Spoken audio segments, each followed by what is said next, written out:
प्यारे बच्चों, once again welcome back to A Square Academy. आज हम लोग बचे हुए टॉपिक को कंप्लीट करते हैं। टॉपिक अपना क्या था? इलेक्ट्रोनेगेटिविटी। और इलेक्ट्रोनेगेटिविटी अगर किसी मॉलिक्यूल में ग्रुप एंड पीरियड में देखो तो किसी ग्रुप में टॉप टू बॉटम आते हैं तो साइज क्या होगा? बढ़ेगा। इलेक्ट्रोनेगेटिविटी क्या होगा? कम होगा। लेकिन अगर आप किसी पीरियड में लेफ्ट टू राइट मूव करते हो तो इफेक्टिव न्यूक्लियर चार्ज बढ़ता है, जिससे इलेक्ट्रोनेगेटिविटी क्या होगा? बढ़ेगा। ये हम लोग जनरल ट्रेंड देख चुके थे। इलेक्ट्रोनेगेटिविटी एक वैसी प्रॉपर्टी थी, अगर इसको इलेक्ट्रॉन एफिनिटी से कंपेयर करें तो वहाँ पे कुछ प्रॉपर्टी इरेगुलर हो रही थी, जैसे due to stable electronic configuration की वजह से इरेगुलरिटी थी, एस और पी ऑर्बिटल होने की वजह से इरेगुलरिटी थी। लेकिन इलेक्ट्रोनेगेटिविटी में ये प्रॉपर्टी बिल्कुल रेगुलर होती है।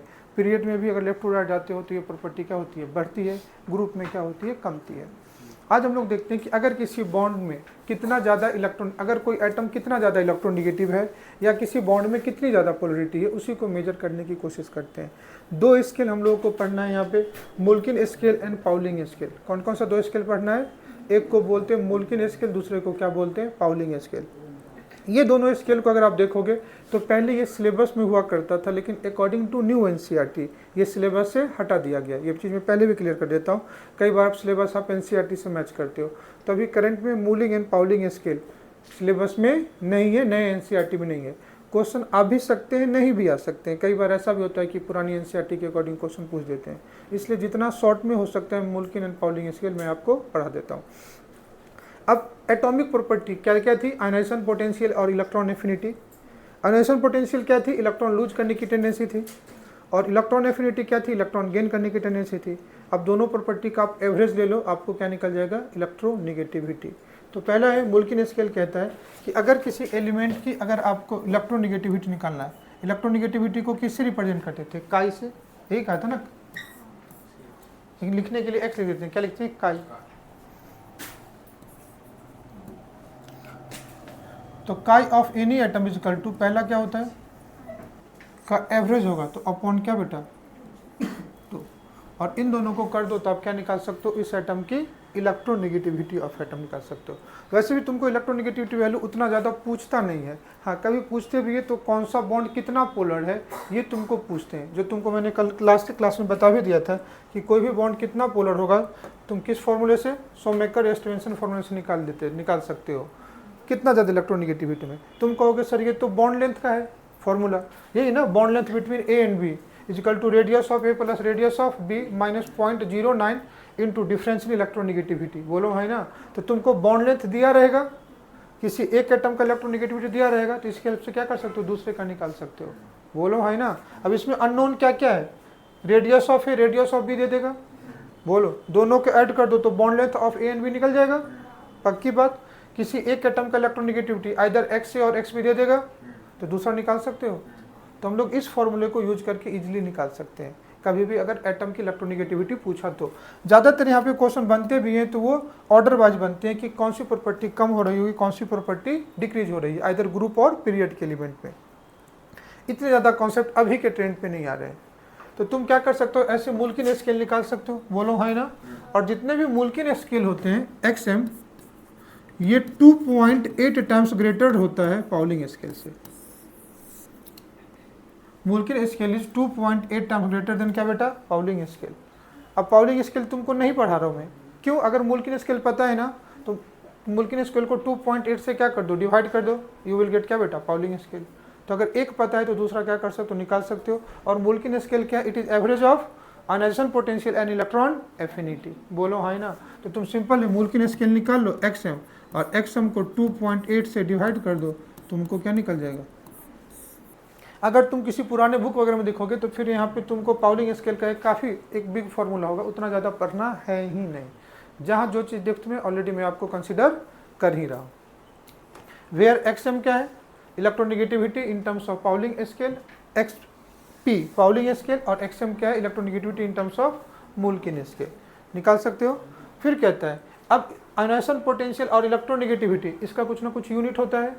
कहते हैं या तो इलेक्ट्रॉन वोल्ट में हो सकता है, या किलो जूल में हो सकता है, या किलो कैलोरी में हो सकता है। 1 इलेक्ट्रॉन वोल्ट कितने के बराबर होते हैं? 1 electron volt is equal to होता है बेटा, सब एटॉमिक स्ट्रक्चर भूलेंगे तुम। 1 electron volt is equal to होता है 1.6 इंटू 10 के पावर माइनस 19 जूल। तो इसका यूनिट टोटल 3 यूनिट थे, या तो ये इलेक्ट्रॉन वोल्ट में हो सकते हैं, या तो ये जूल में हो सकते हैं, या किलो कैलोरी में हो सकते हैं। बोलो है ना, और तीनों की यूनिट अलग अलग होंगे। तो ये दिया हुआ है कि अगर आयनेशन पोटेंशियल और इलेक्ट्रोनेगेटिविटी की यूनिट अलग अलग है, कह रहा है इफ आयनेशन पोटेंशियल और इलेक्ट्रोनेगेटिविटी वैल्यू तुमको किस में दिया रहे, इलेक्ट्रॉन वोल्ट में, किस में दिया रहे, इलेक्ट्रॉन वोल्ट में, then Pauling scale is equal to average of कितना बेटा, ionisation potential plus electron affinity upon कितना 5.6। तो ये जो एक्सपी है, एक्सपी मतलब कौन सा स्केल, पाउलिंग स्केल, किसका, IP plus electron affinity upon कितना होगा 5.6।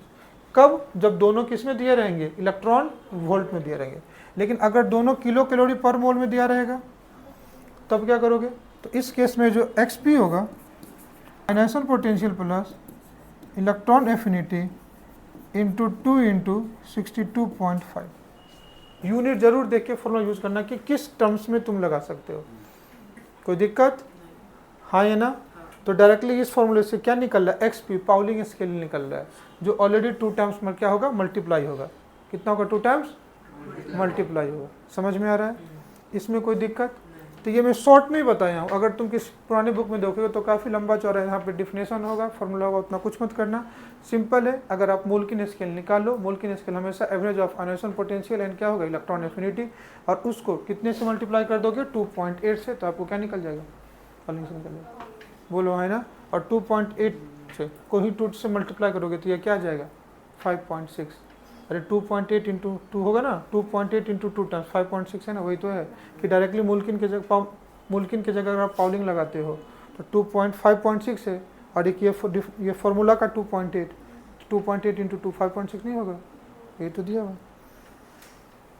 ये फॉर्मूला किस में है, तब लगाओगे ये फॉर्मूला जब चीज़ें किस में होगी, इलेक्ट्रॉन वोल्ट में, और इलेक्ट्रॉन वोल्ट में जो पाउलिंग होगा वो 2.8 टाइम्स होगा, तो 2.8 को 2 से मल्टीप्लाई करोगे तो 5.8 नहीं होगा। तो ये फॉर्मूला वही तो, समझ में आया, बोलो ना हाँ या ना। चलो आगे बढ़ते हैं, क्वेश्चन दिया हुआ है, क्वेश्चन क्या कह रहा है, the electronegativity of the flowing element in increasing order. 4 element तुमको दिया हुआ है, कह रहा है इसमें से कौन सा इंक्रीजिंग ऑर्डर का करेक्ट ऑप्शन है। 4 एलिमेंट कौन कौन सा है, कार्बन है, नाइट्रोजन है, फॉस्फोरस है, सिलिकॉन। अब देखो ऐसे तुमको नहीं समझ रहा, लेकिन ऐसे तुमको समझ में आ रहा है। ऐसे मैंने किस में अरेंज कर दिया, ग्रुप एंड पीरियड में। Carbon and nitrogen element period के हैं, और नाइट्रोजन एंड फॉस्फोरस किसके हैं, ग्रुप के हैं। पक्की बात। अब इधर से इधर जाओगे तो इलेक्ट्रोनेगेटिविटी क्या होती है, बढ़ती है, बोलो है ना। और ऊपर से नीचे आओगे तो इलेक्ट्रोनेगेटिविटी क्या होती है, डिक्रीज होती है।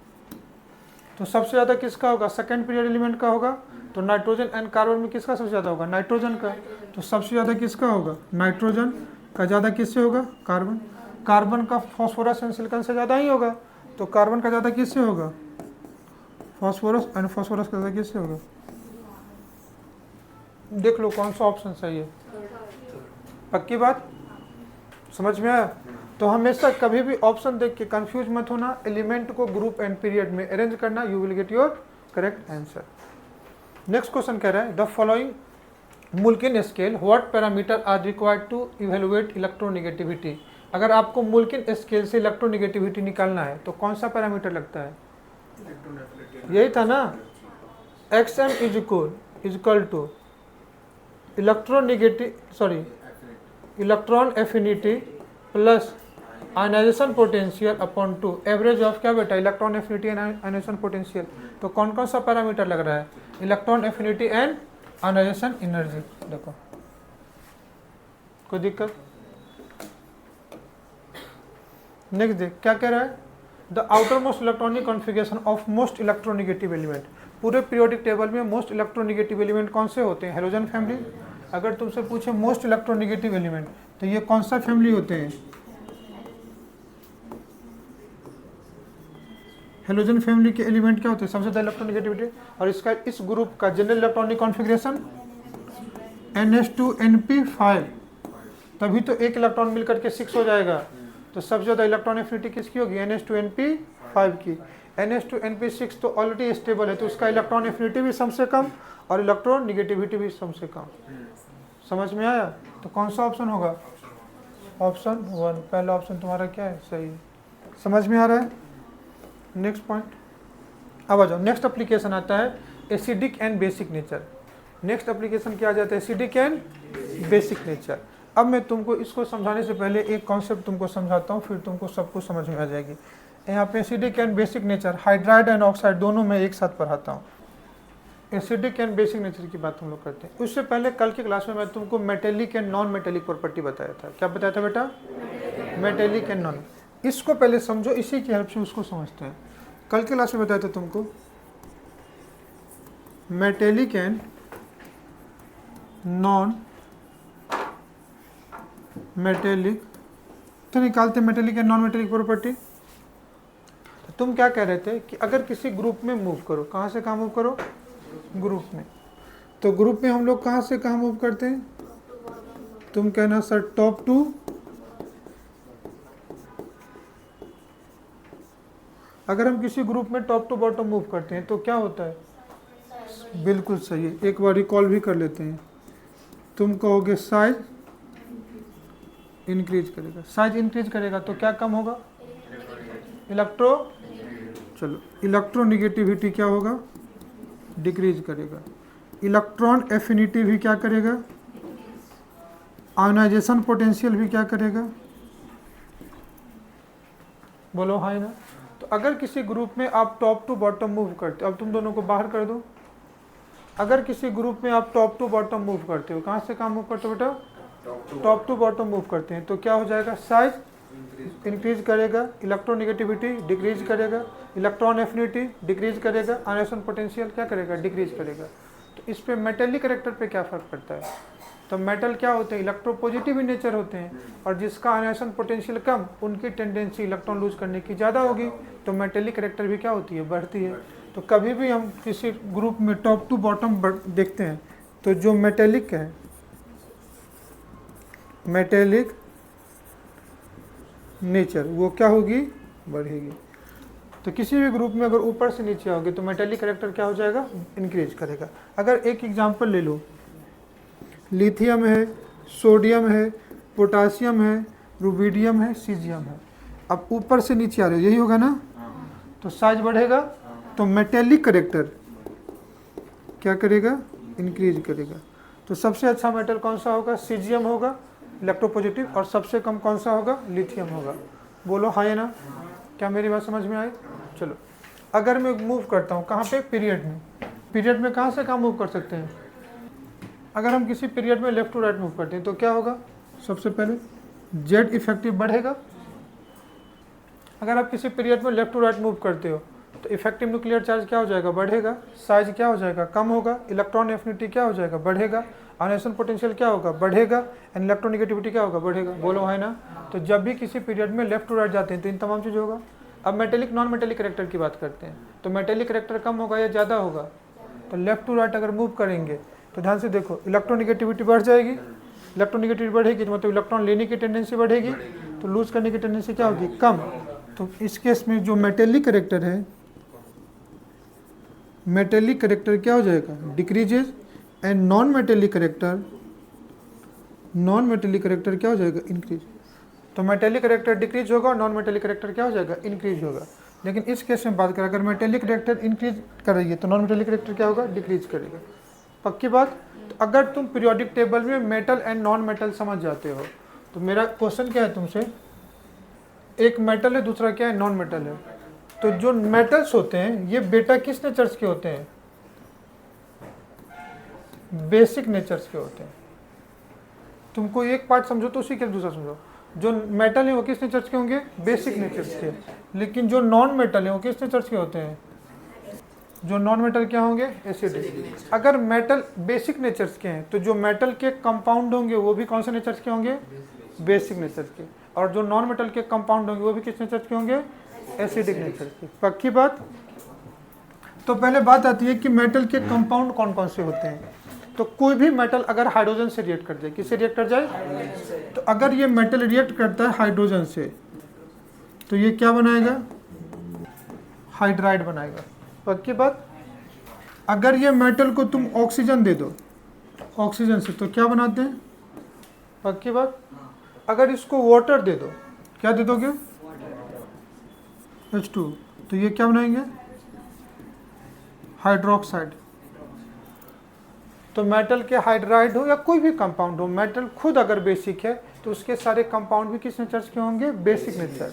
और नॉन मेटल खुद एसिडिक है तो उसके सारे कंपाउंड भी किस नेचर के होंगे, एसिडिक के नेचर। कल इतनी बात समझ में आ जाएगा। तो कभी भी तुमको एसिडिक और बेसिक नेचर अगर बोल दे तो देख लो मेटल है या नॉन मेटल है। जितना ज़्यादा मेटेलिक करेक्टर उतना ज़्यादा बेसिक नेचर, और जितना ज़्यादा नॉन मेटेलिक करेक्टर उतना ज़्यादा क्या बेटा, एसिडिक नेचर। क्या सिंपल है, कर सकते हो। तो ये नेचर कैसा हो जाएगा, बेसिक नेचर्स के होगा। और अगर नॉन मेटल के कंपाउंड की बात करूँ तो किस नेचर्स के होंगे, एसिडिक नेचर्स के होंगे।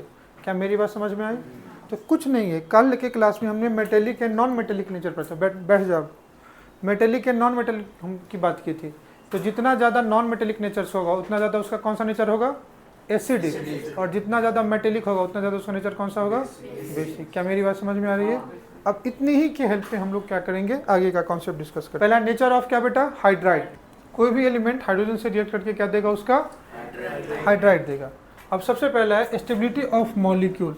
अगर कोई भी हाइड्राइड बना, अभी एग्जांपल देख लो यहाँ, ये एग्जांपल तो ऑलरेडी फ्लोरीन का गिवन है। मैं दूसरा ऑक्सीजन एलिमेंट लेता हूँ। हम ऑक्सीजन फैमिली लेते हैं, oxygen, sulphur, selenium, tellurium, polonium, यही था ना, बोलना। किस ग्रुप के एलिमेंट है, ग्रुप 16, ऑक्सीजन फैमिली। फैमिली का नाम ऑक्सीजन, ग्रुप कौन सा, 16। तो ये ग्रुप 16 के एलिमेंट है, या 6A कह सकते हो। पक्की बात। अगर इस एलिमेंट की प्रॉपर्टी देखोगे तो ये एलिमेंट हाइड्रोजन से रिएक्ट करेगा तो क्या बनाएगा, अपने हाइड्राइड बनाएगा। क्या मेरी बात सही है। तो इसका हाइड्राइड क्या होगा, H2O, वैलेंसी 2 है। इलेक्ट्रोपॉजिटिव को पहले लिखते हैं, इलेक्ट्रोनेगेटिव को बाद में देखते हैं। इसका अगर हाइड्राइड देखोगे तो क्या मिलेगा, H2S। इसका हाइड्राइड क्या होगा, H2SE। इसका हाइड्राइड H2T। इसका हाइड्राइड H2P। सारे हाइड्राइड है। अब इस हाइड्राइड के या तो तुमसे स्टेबिलिटी पूछ दे, या तो उसका एसिडिक नेचर पूछ दे, या तो उसका बेसिक नेचर। बोलो हाई ना। अब सब केस में ये जो हाइड्राइड बने होंगे, कल के कॉन्सेप्ट से देखना कि किससे बना होगा, ओवरलैपिंग से, कोवलेंट बॉन्ड बना होगा। ऑक्सीजन के एक इलेक्ट्रॉन, हाइड्रोजन के एक इलेक्ट्रॉन आपस में ओवरलैप करके बॉन्ड बनाए होंगे। लेकिन कहाँ पे इलेक्ट्रोनेगेटिविटी का डिफरेंस ज़्यादा है, हाइड्रोजन एंड ऑक्सीजन में। हाइड्रोजन एंड ऑक्सीजन में याद आ रहा है, हाइड्रोजन का कितना होता है 2.1, ऑक्सीजन का 3.5। हाइड्रोजन एंड फास्फोरस, फन, नकल, बियर, इश्क, पहलवान, हाइड्रोजन एंड फास्फोरस दोनों का 2.1 था। पक्की बात। तो जितना ज़्यादा इलेक्ट्रोनेगेटिविटी डिफरेंस होगा उतना ज़्यादा उस बॉन्ड की स्ट्रेंथ होगी। याद आ रहा है, bond strength is directly proportional to difference in electronegativity between two bonded atom. Bond energy is directly proportional to electronegativity difference. तो जहाँ पे इलेक्ट्रोनेगेटिविटी डिफरेंस ज़्यादा होगा वो बॉन्ड की एनर्जी ज़्यादा होगी। क्या ये बात समझ में आ रही है तुमको।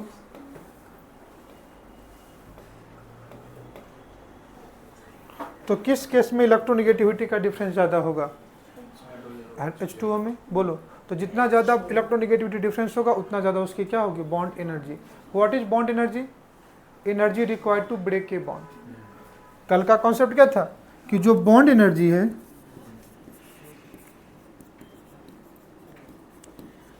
It is directly proportional to difference in electronegativity. And what is bond energy, तो हम लोग कह सकते हैं एनर्जी रिक्वायर्ड टू ब्रेक ए,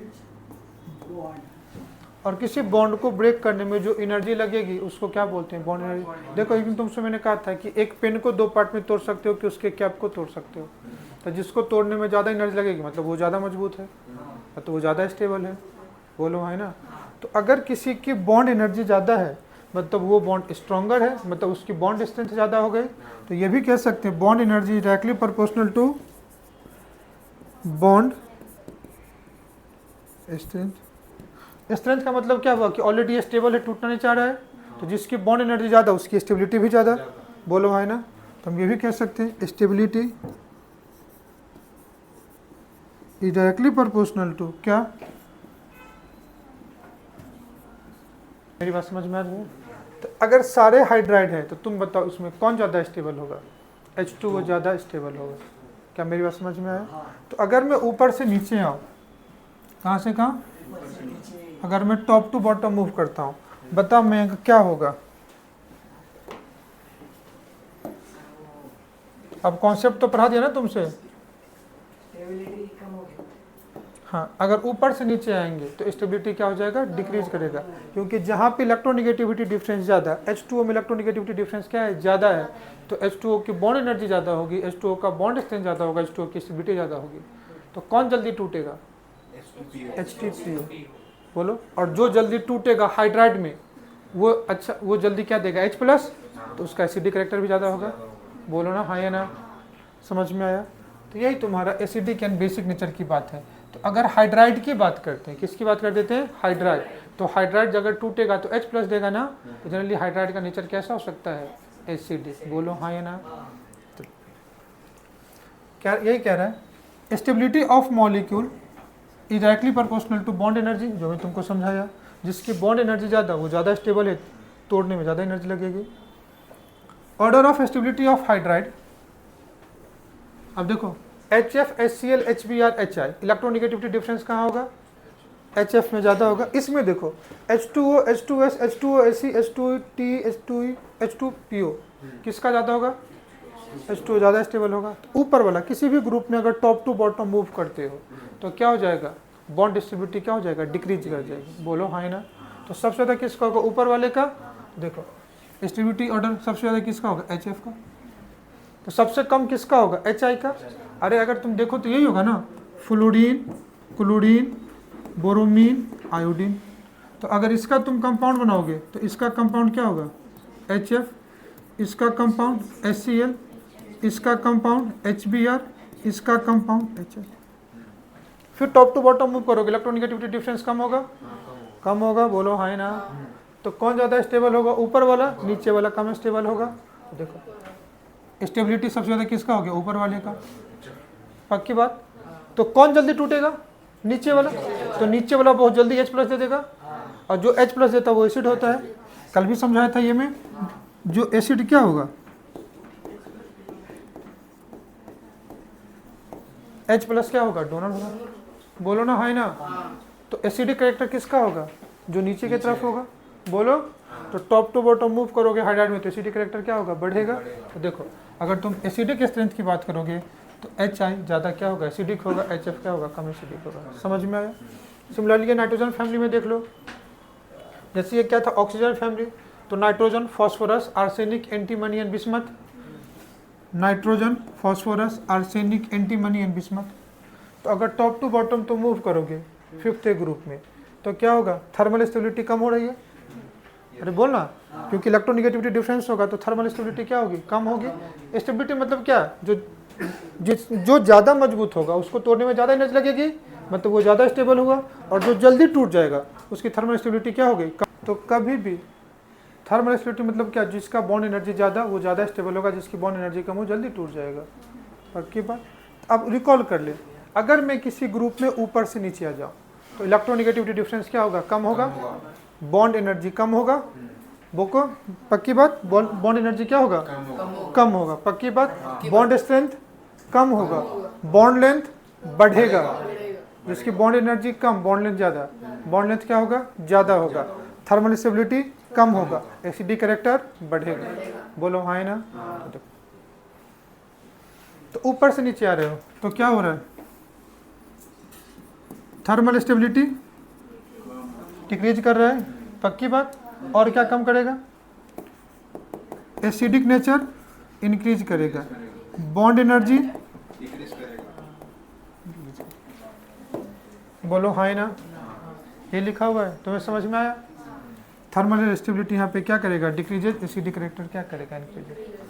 किसी भी हाइड्राइड को, चाहे नाइट्रोजन फैमिली हो, ऑक्सीजन फैमिली हो, बोरोन फैमिली हो या हाइड्रोजन फैमिली हो। अब एसिडिक एंड बेसिक कैरेक्टर, क्या कौन सा कैरेक्टर है? Acidic and basic character.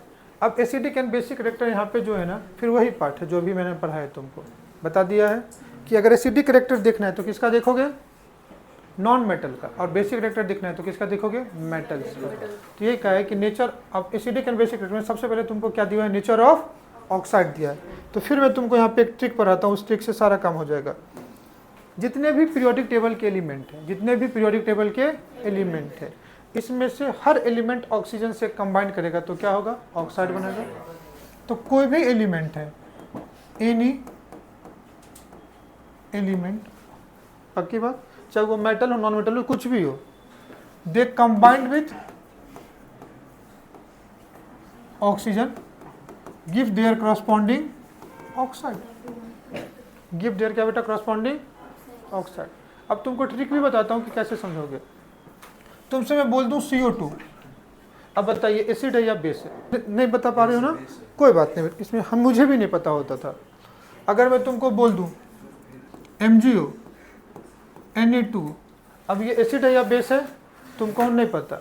अगर मैं तुमको यहाँ पे दे दूं SO2, एसिड है या बेस है, तुम कहोगे नहीं पता, बोलो ना हाँ ना। भी एलिमेंट तुमको दिया हुआ है और तुमको पता नहीं चल रहा है कि एसिड या बेस है। मैं तुमको एग्जांपल का कि दो तुमको पाउडर फॉर्म में दे दिया, नमक का भी पाउडर फॉर्म में और चीनी का भी पाउडर फॉर्म में, तुम देख के बता दोगे कि कौन मीठा है कौन नमकीन नहीं।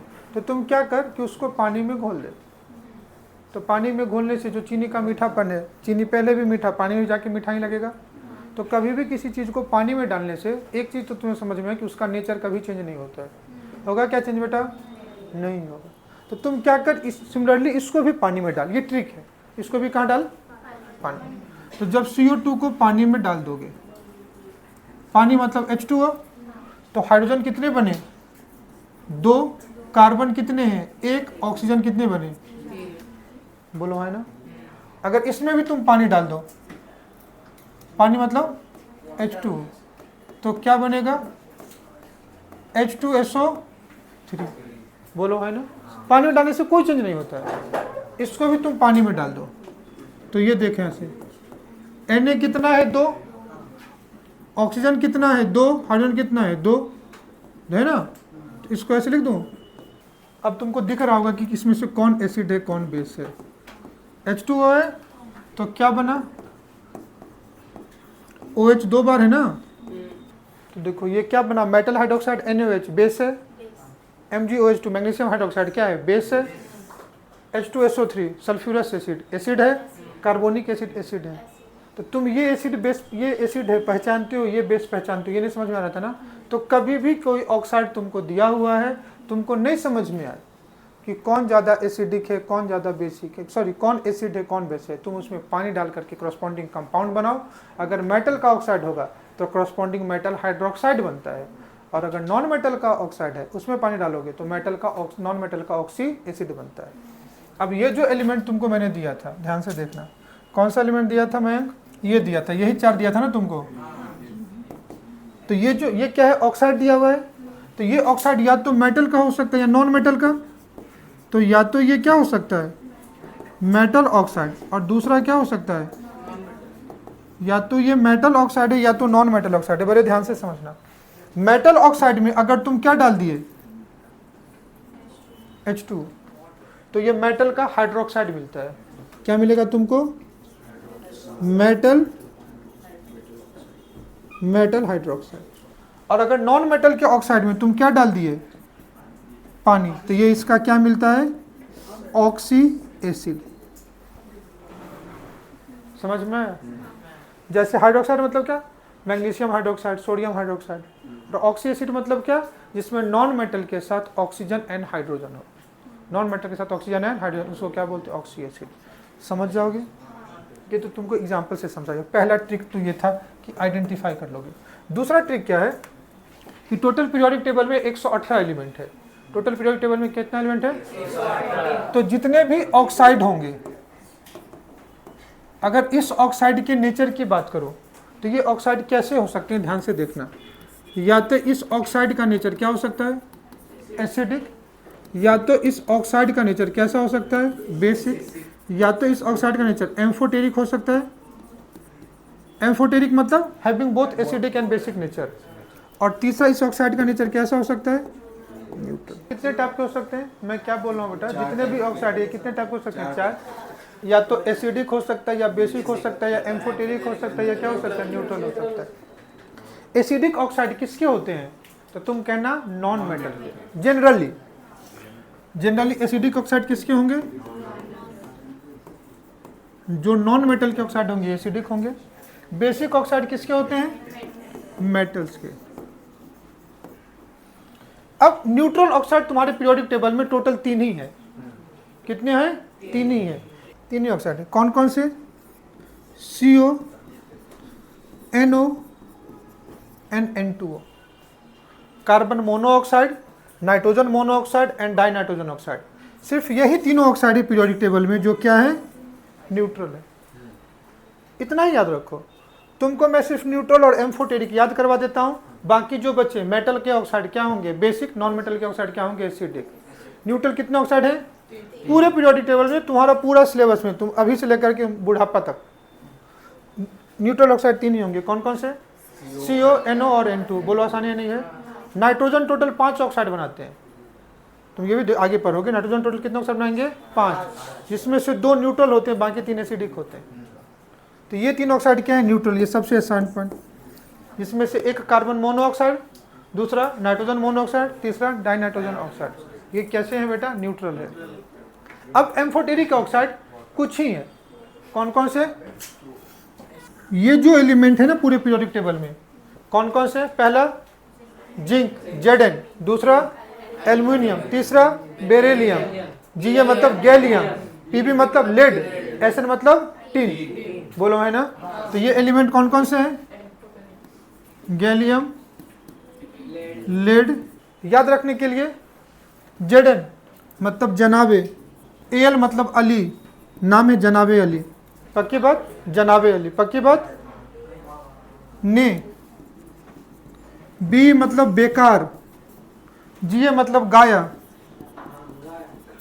Pb मतलब पंजाबी, Sn मतलब सॉन्ग। जनाबे अली ने बेकार गाया पंजाबी सॉन्ग, मतलब अच्छा नहीं गाया होगा। जनाबे मतलब Zn, जिंक, अली मतलब Al, बेकार मतलब बेरिलियम, गाया मतलब गैलियम, पंजाबी मतलब लेड, Pb, सॉन्ग मतलब Sn टिन। ये जो टोटल 6 एलिमेंट है ना, यही क्या होते हैं, एम्फोटेरिक होते हैं।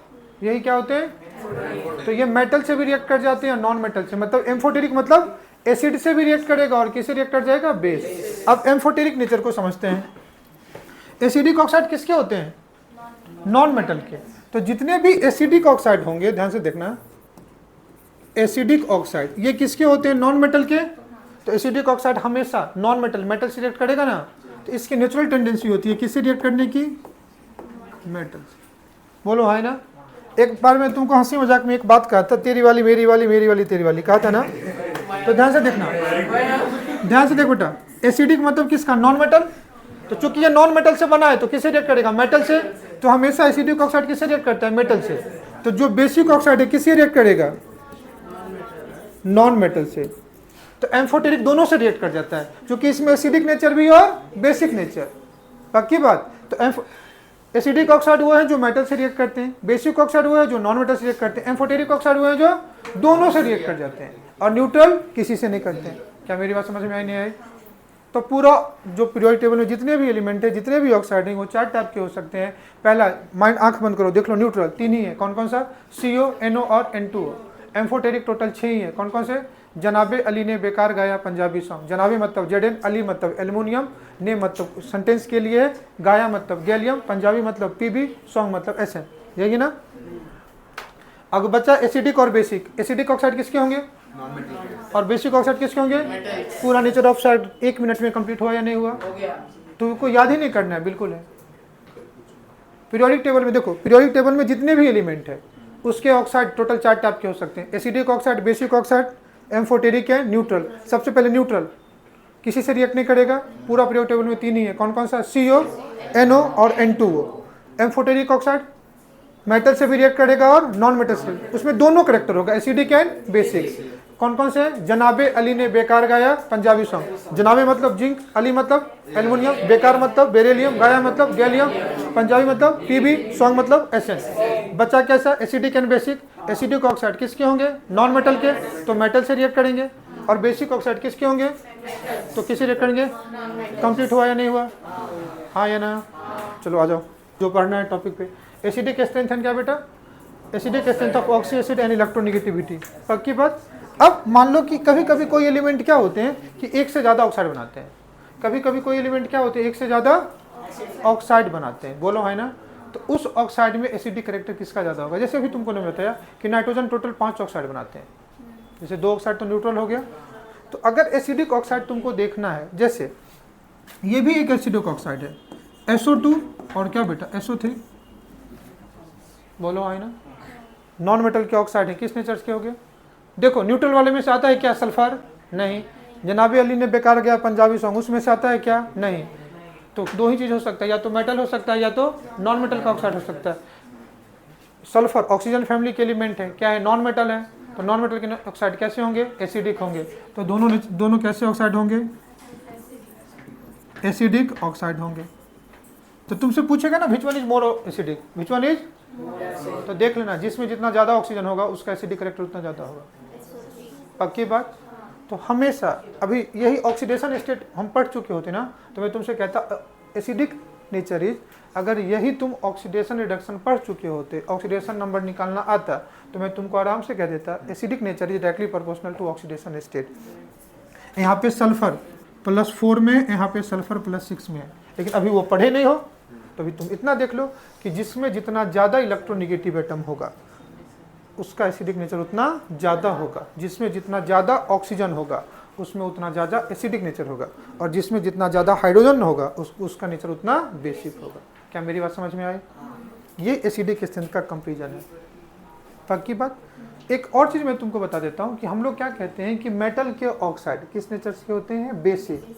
लेकिन अगर मेटल कभी भी हायर ऑक्सीडेशन स्टेट में चला गया, इस ऑक्सीडेशन स्टेट में हायर, तो फिर वो बेसिक ना होकर के एसिडिक होता है। बेसिक ना होकर के क्या होता है? एसिडिक होता है। ये भी एक चीज़ याद रखना। अब पहला कह रहा है B2O3CO2 और N2O5, इसमें एसिडिक नेचर पूछा है। क्या पूछा है? एसिडिक नेचर पूछा है। तो जितना ज़्यादा इलेक्ट्रोनिगेटिविटी बढ़ेगा, इलेक्ट्रोनिगेटिविटी बढ़ने से मेटेलिक कैरेक्टर बढ़ेगा या नॉन मेटेलिक? इलेक्ट्रोनिगेटिविटी बढ़ने से मेटेलिक नेचर बढ़ेगा कि non metallic? Non metallic, because metallic character is inversely proportional to electronegativity and non metallic character is directly proportional to क्या बेटा?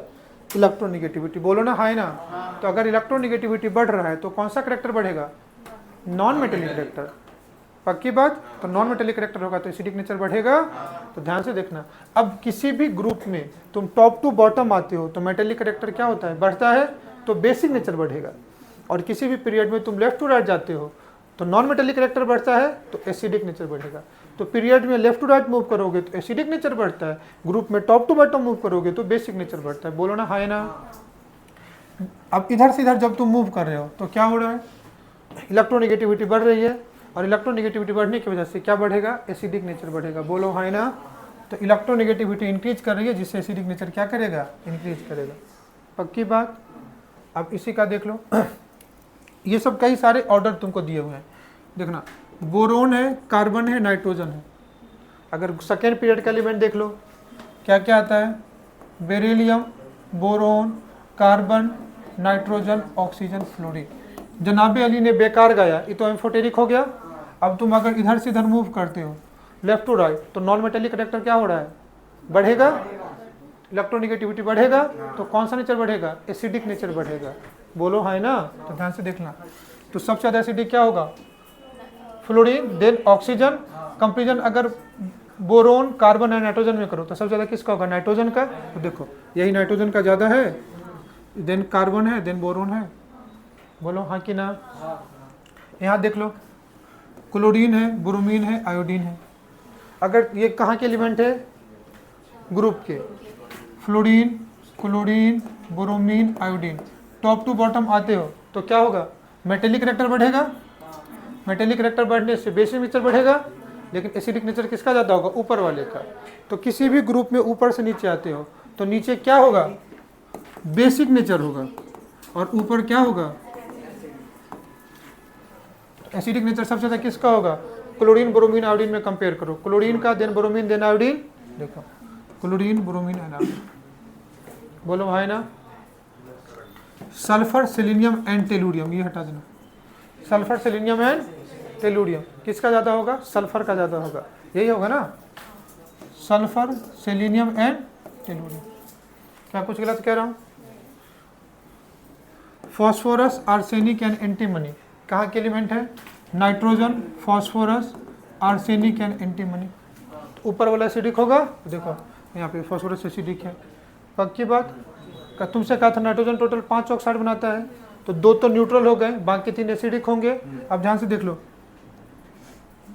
वो एग्जाम्पल नहीं दिया हुआ क्या? चलो मैं आगे लिख देता हूँ। हाँ यहाँ है N2O5 N2O3, बोलो भाई ना। और एक ये ऐसे ले लो N2O5 N2O4 N2O3।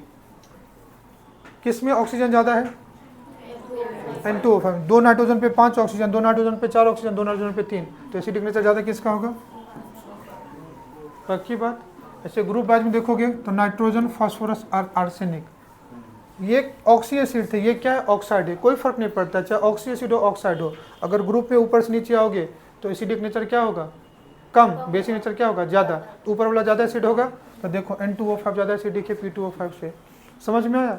सारे क्वेश्चन तुम इसी टाइप से कर सकते हो। सल्फर है, सेलेनियम है, टेलुरियम है।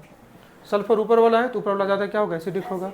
हम कंपेयर क्या करें? एसिडिक नेचर ही कंपेयर करें। बोलो हाँ ना। नेक्स्ट कि जो एसिडिक नेचर होगा ये directly proportional to oxidation state. ये हम लोग तब लगाएंगे जब ऑक्सीडेशन रिडक्शन पढ़ लेंगे। अभी के लिए क्या देखेंगे कि जिसमें जितना ज़्यादा ऑक्सीजन होगा उसका एसिडिक नेचर उतना ज़्यादा होगा।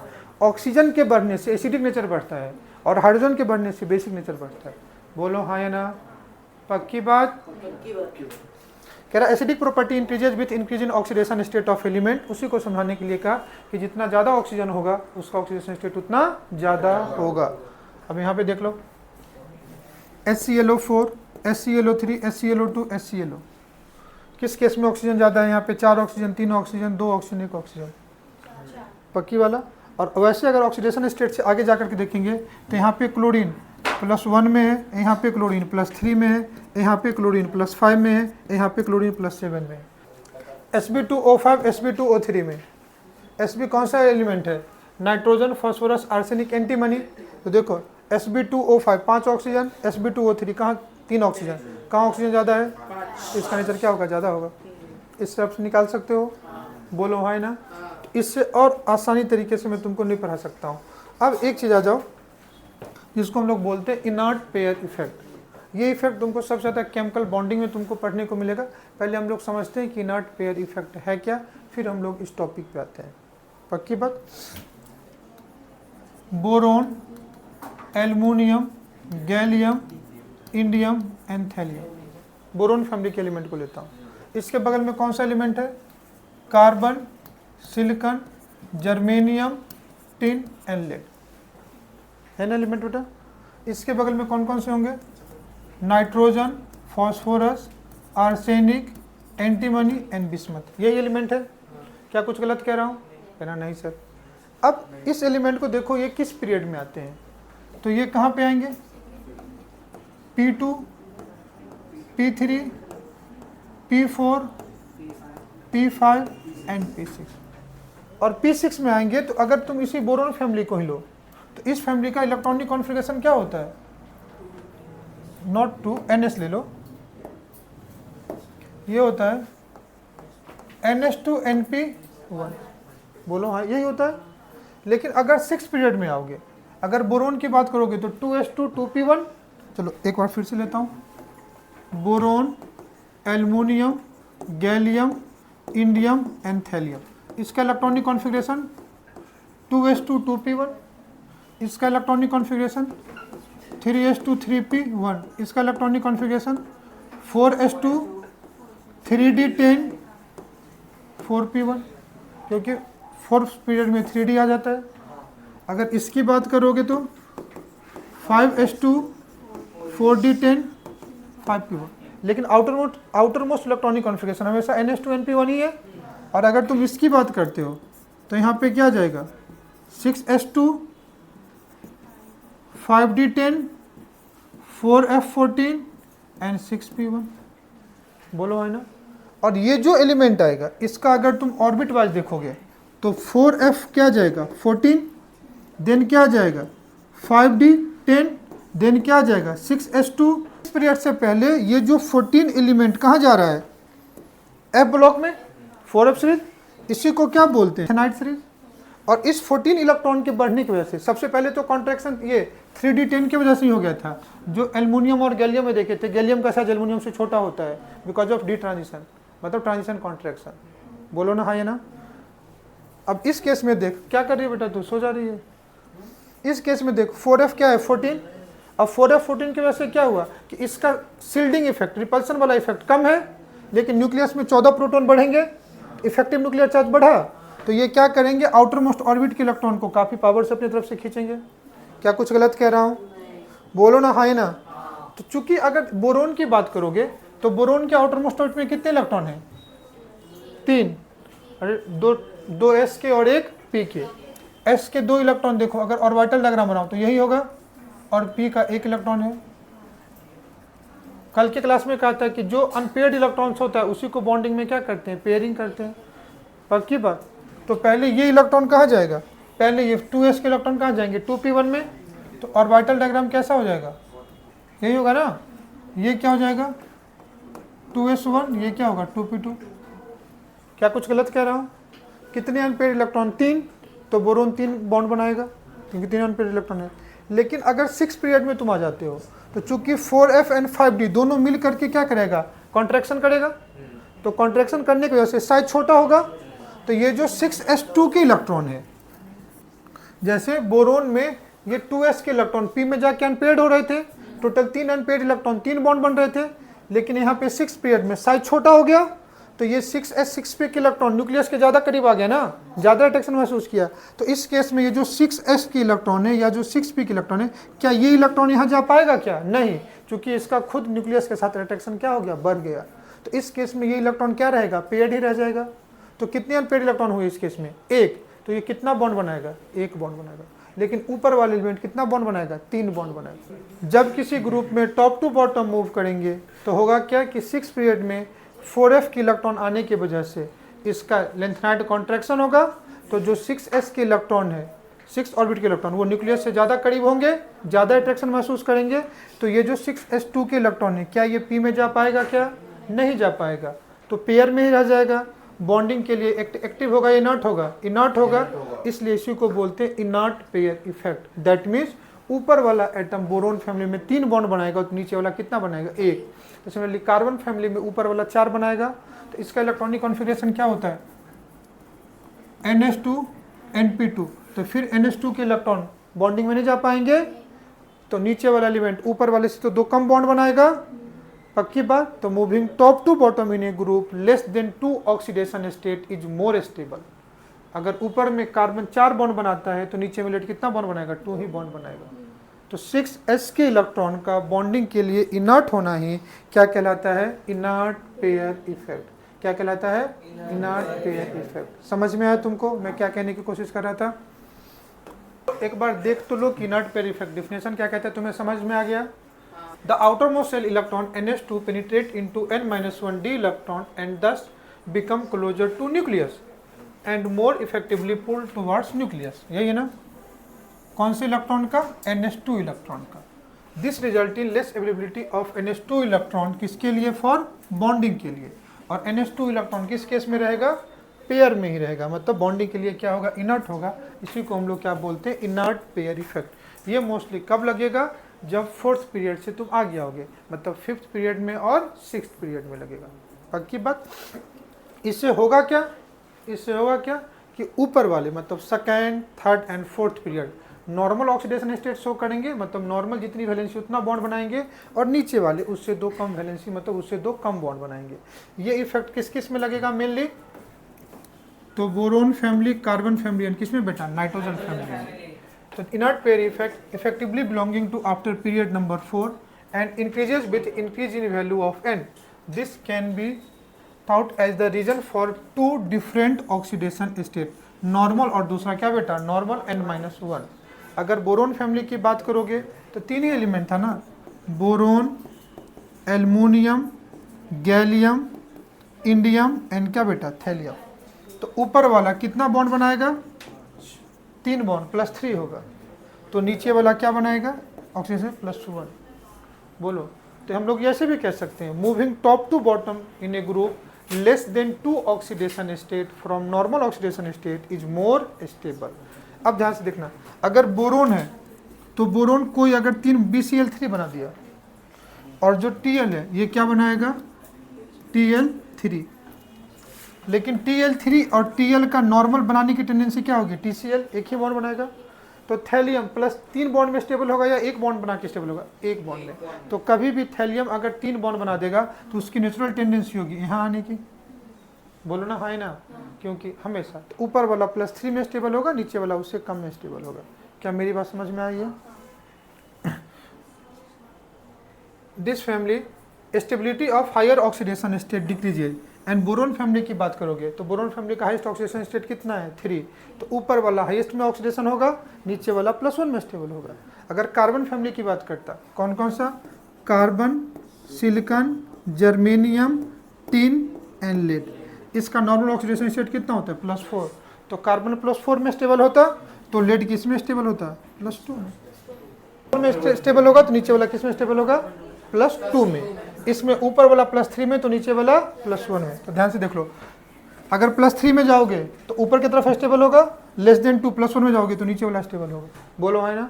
सिमिलरली यहाँ पे भी देख लो, लेड है, टिन है एंड जर्मेनियम है, यही ना, carbon, silicon, germanium, tin and lead. तो जर्मेनियम +4 में ऊपर की तरफ +4 स्टेबल होगा, नीचे की तरफ +2 स्टेबल होगा। तो +4 की तरफ जाओगे तो ऊपर की तरफ, +2 में जाओगे तो नीचे की तरफ। नीचे वाला में बेरिलियम है, ये कौन किस फैमिली का एलिमेंट है, नाइट्रोजन फैमिली का। Nitrogen, phosphorus, arsenic, antimony and bismuth. इसका नॉर्मल ऑक्सीडेशन स्टेट कितना होता है, नॉर्मल ऑक्सीडेशन स्टेट इसका +5, बोलो ना। तो नीचे वाला +3 में स्टेबल होगा, +5 वाला ऊपर की तरफ स्टेबल होगा, तो +3 वाला नीचे की तरफ स्टेबल होगा, बोलो ना, हाँ ना। तो ये लिखा भी हुआ है, that's why Pb +4 Bi +5 commonly higher oxidation state में स्टेबल नहीं होगा। अगर तुमको इस पे क्वेश्चन कैसे आते हैं ध्यान से देखना, जैसे carbon, silicon, germanium, tin and lead, इस ग्रुप का नॉर्मल ऑक्सीडेशन स्टेट +4, तो ये +4 भी बनाएगा, +4 +4 +4 +4। Carbon, silicon, germanium, tin and lead, +2 +2 +2 +2 +2। तो +2 स्टेबिलिटी इधर की तरफ बढ़ेगा और +4 स्टेबिलिटी इधर की तरफ बढ़ेगा, बोलो है ना। तो अगर मैं कंपाउंड ले लूं, PbCl4,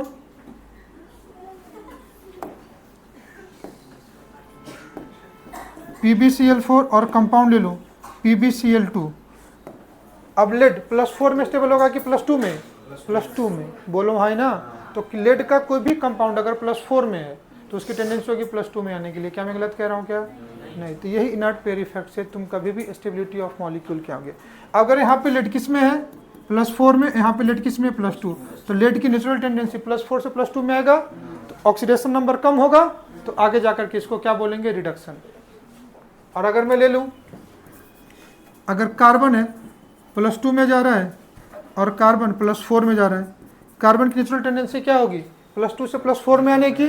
तो +2 का कोई कंपाउंड है तो कार्बन किस में जाएगा, +4 में। यही सब तो रीजन होता है इनऑर्गेनिक में केमिकल रिएक्शन होने के। तो मैं समझ में चाहिए क्यों कंपाउंड +4 से +2 में जा रहा है, +2 से +4 में जा रहा है।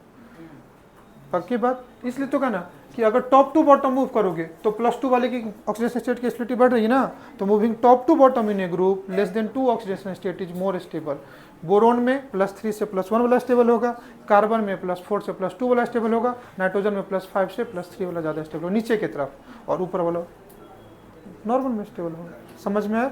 इसी इफेक्ट को क्या बोलते हैं, इनर्ट पेयर इफेक्ट। एक क्वेश्चन देख लो, कह रहा है correct order of stability of +2 oxidation state. तो +2 ऑक्सीडेशन स्टेट किस फैमिली में हो सकता है, बोरोन में देखो नीचे की तरफ +1 स्टेबल होता है, ये कार्बन फैमिली में हो सकता है, 4 है तो लेस देन 2 में स्टेबल होगा। तो कार्बन फैमिली में एलिमेंट कौन कौन सा है, carbon, silicon, germanium, tin and lead. तो नीचे की तरफ +2 वाला स्टेबल होगा, तो सबसे ज़्यादा क्या होगा, Pb +2, then Sn, then G, then देखो कर सकते हो? क्या which of the following +3 oxidation state is most stable? तो +3 नाइट्रोजन फैमिली में होगा, nitrogen, phosphorus, arsenic, antimony and क्या बेटा, बिस्मथ। तो ऊपर वाला +5 की तरफ स्टेबल होगा, तो नीचे वाला +3 हमेशा <2। नेक्स्ट क्वेश्चन देख लो।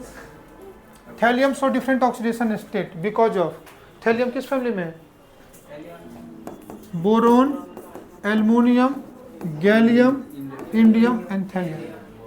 अब बोरोन फैमिली में है, तो ये किस ग्रुप के एलिमेंट है? 13। तो नॉर्मल वैलेंसी ये ऑक्सीडेशन स्टेट कितना होता है? +3, या वैलेंसी कितना है? 3। लेकिन ऊपर से नीचे जाओगे तो क्या ज़्यादा स्टेबल होगा? +1, और ऊपर की तरफ क्या ज़्यादा स्टेबल? तो ये ग्रुप +3 और +1 दोनों शो कर रहा है, यही होगा ना? किस वजह से? Inert pair effect. तो ये तो कह रहा है कि thallium show different oxidation state because of inert pair of electrons. क्या मेरी बात समझ में आ रही है? हाँ या ना? That's all about your entire syllabus of periodic table and periodic property. इस पे अब एक ही काम रह गया कि आपको क्वेश्चन प्रैक्टिस करना है। जितने भी वैरायटी ऑफ क्वेश्चन थे मैंने आपको ऑलरेडी बीच में बताए भी हैं।